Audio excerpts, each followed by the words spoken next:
Hi everyone, I'm Dale Smith, aka Journo Dale, and we're here to talk about Canadian politics.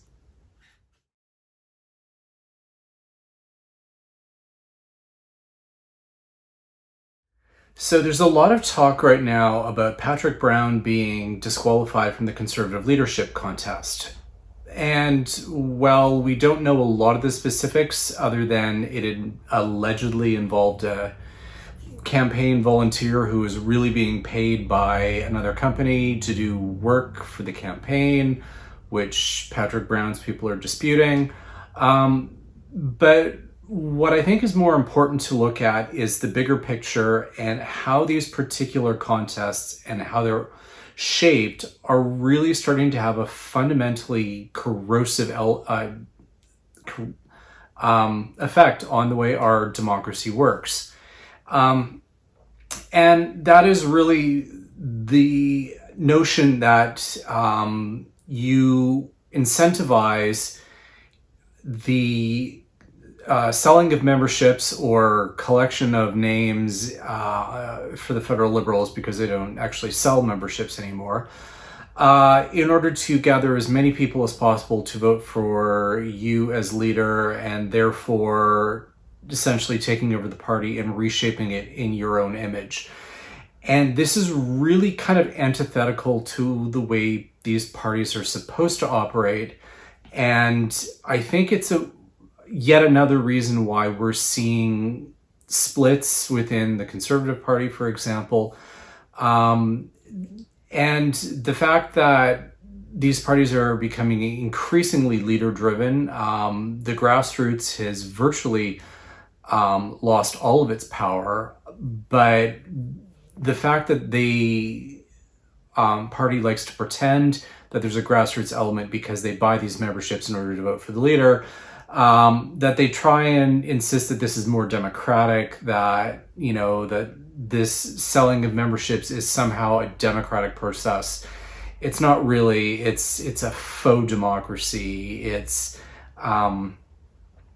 there's no broad buy-in to it. It's a small club which temporarily increases its membership count in order to install someone who then imposes themselves on the party. There's no real cohesion in any of that. And more to the point, the whole process of policy development in parties is pretty much gone now. It's basically what the leaders' policies are, as opposed to what the party itself wants. And the party itself used to be able to come to consensus on what its positions are, and so on. But that process is virtually gone now. It's a leader-driven process. The leader decides what the policies are and what the priorities will be and what's going to be in the campaign. And all this, biennial policy work that parties used to do is now basically just a sham, where they essentially make suggestions and the leader generally ignores them for the sake of his or her own priorities. And that's a problem, because it's really disenfranchised the grassroots of parties and of ordinary voters to participate in the process.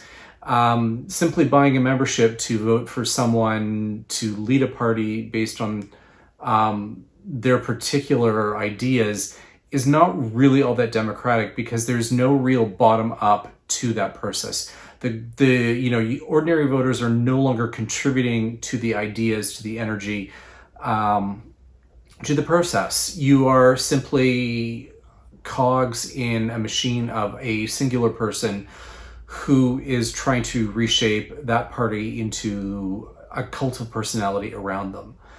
And this is a very big problem. Patrick Brown is somewhat symbolic of this, because he did this with the Ontario PC party when he ran for the leadership there, basically hijacked the party by signing up members from communities that were not typically involved in this process, which normally you would think is a good thing, but it was essentially done in the service of taking over a party installing himself as leader, making top-down pronouncements, changing long-standing party policies on a whim because he's now in charge. And then he wondered why, at the first opportunity, his caucus revolted against him and booted him out. This is kind of what's happening in Alberta, especially, where because it had essentially become a one-party state, and the party itself was so amorphous and centrist that when they started with their leadership contests, and it was the leader who basically determined the direction the party took, it became no surprise that those leaders had very short lifetimes in office, because they were trying to force themselves onto this amorphous policy mass of the party, and it doesn't really work very well. And there's a good quote that former Senator Lowell Murray once diagnosed this with, particularly in Alberta, and I do quote it in my book here. And Senator Murray says, in respect to this particular leadership contest in Alberta, between the first and second ballots, they were out signing up new members of the PC party.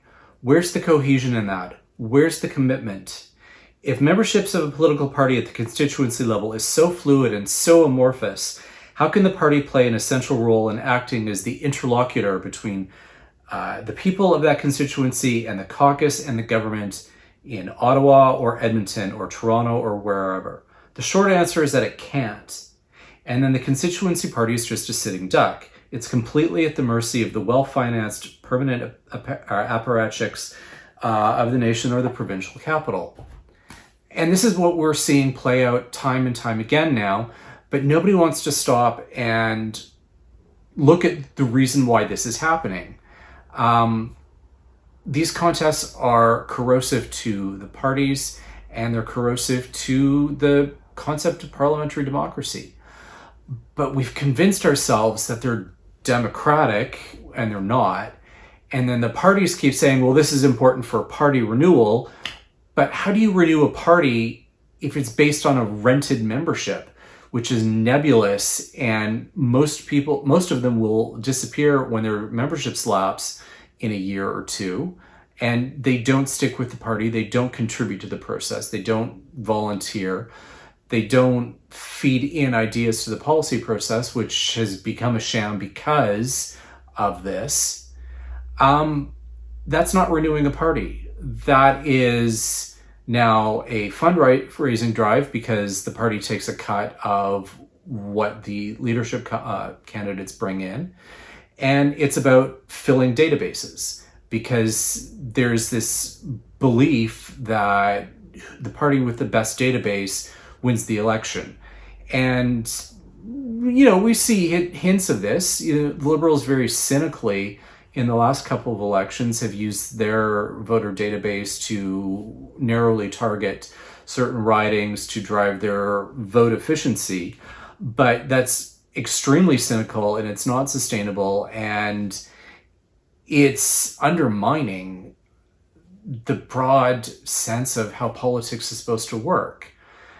And nobody wants to talk about this. It's this notion that somehow these leadership contests are supposed to be,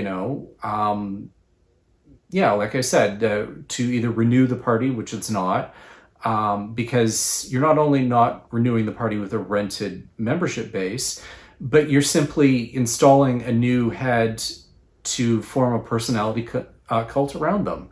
That's not renewing a political party. That's not driving, anything other than the short lifespan of that particular leader. And I have a feeling this is one of the reasons why the turnover has become so great, particularly in parties where this process plays out the way it does, because there's the party itself has become a hollow shell. It doesn't have much of a membership base anymore because it's just rented members to install the leader. And the members that do hang on and are still part of that grassroots have been so disempowered that everything is running through the leader's office, and yeah, the policy work and so on that the grassroots used to do is now just a hollow consultation. And that's not good for democracy either. And so I think with what we're seeing with this Patrick Brown incident, for example, we should be reflecting on what the lessons are. And the lessons have been that because the process is incentivized to sell as many memberships as possible, it creates an incentive to kind of go around the rules or strain them as far as possible in order to A, sell the memberships, and B, assume control of a party that you can then impose your will upon. That's not how a political party is supposed to work, and yet this is how we're playing it out. So that's really what we need to think about. We need to really look at what the incentives are and question whether they're doing what they're supposed to be doing. And the answer is, of course they're not. This is simply, yeah, it's hollowed out the parties, and they're not doing the purpose that they're supposed to be there for. There's no longer an interlocutor role between the citizens and the grassroots and the party caucus and the government. It's all kind of just evaporated, and it's just a shell that's left. And that's a real problem that we need to really start thinking about and start tackling. And I mean, one of the obvious solutions is to return to the previous system where, you know, it's the caucus who chooses the leader because the leader is in caucus, has proven that they can actually win an election, and is already there. It's someone they know whether or not they can work with. And more to the point, it has an accountability mechanism because the caucus can then oust the leader if he or she is not performing. And it's not about the leader, it's about the party. It's about the broader consensus of what they've decided on rather than that particular leader's vision. And that's an important thing that we've completely lost at this point. And we need to stop saying, well, we can never go back to that because it's not democratic. No, it is actually, it's more democratic because you're empowering the people that you've elected to have this authority. And more to the point, to exercise accountability, which is one of the biggest halves of the democratic equation that we keep ignoring. We keep thinking it's just more votes equals more democracy, but that undermines accountability, which is a huge part of how the system is supposed to operate. So yeah, let's take the lesson from here, show that this is not working. It's debasing the system. The parties are no longer doing the function that they are supposed to be doing. And let's start agitating to change things, to start restoring the system to the way it's supposed to operate, and not just shrugging our shoulders and saying, oh, well, we can't go back. No, we can. We just need the willpower to do so and the organizational ability to do so. And that's what, you know, we as citizens should be doing rather than, you know, treating this like it's just a point scoring game. And it's not. It's our democracy, and we should be working to make it better. And that's everything for this week. Join us again next week for some more Canadian politics. I'm Dale Smith. That's at Journo_Dale on Twitter. And don't forget to like the video, share, subscribe, and support us on Patreon. Thanks, everyone.